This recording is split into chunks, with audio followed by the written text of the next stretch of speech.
me, is coconut oil good for you? Because they had been told that it was bad. And so I asked them a question. Were your ancestors healthy? There was a silence.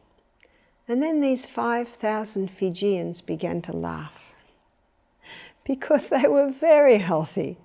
When Captain Cook landed on those South Pacific Islands, he was confronted with the most magnificent specimens of humanity he had ever seen. The men were tall, strong, agile. They had perfect teeth. The women were very beautiful. They had beautiful, long, silky hair. In some islands it was a little shorter. He had a little bit of trouble with his men. The women were so beautiful. And what did they eat every meal? Coconut oil. They have coconut every meal. Recently I was talking to a couple. The lady was Samoan, her husband was Hawaiian. They were in their mid-40s. And they said, yes, that's what we grew up. That we grew up with coconut in every single meal. The BHSC method uses Bible, history, science, and common sense. Is coconut oil in the Bible? No, it is not. But then again, the Bible was not written in the South Pacific Islands.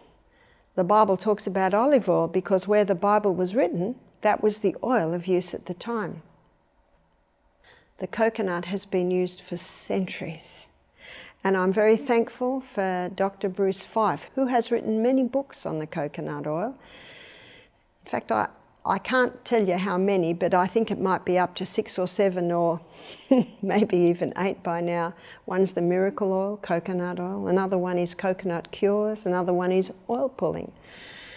Another one is his books on neurological problems. His book, Stop Autism Now, talks about all neurological problems in children.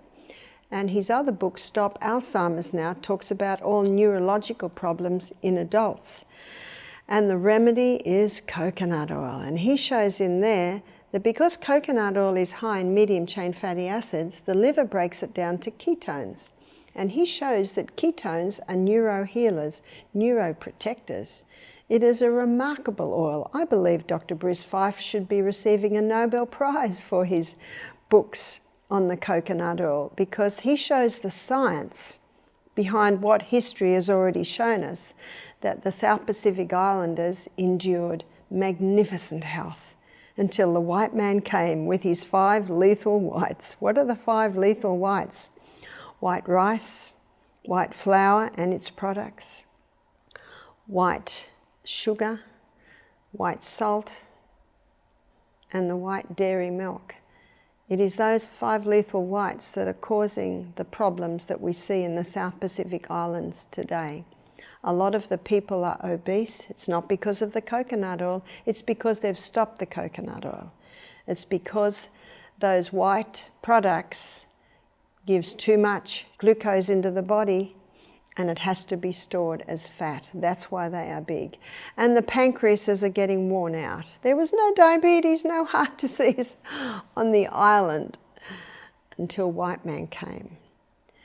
They listened to the white man because he brought in technology, he brought in many reforms. Some of those islanders were cannibals. They showed them what a wonderful thing it is to serve God and what freedom it is to be freed from these evil practices.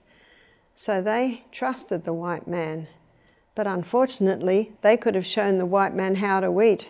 When I say unfortunately, it's because they believe the white man, and it was good and right that they believe him in many ways, but not regarding his diet.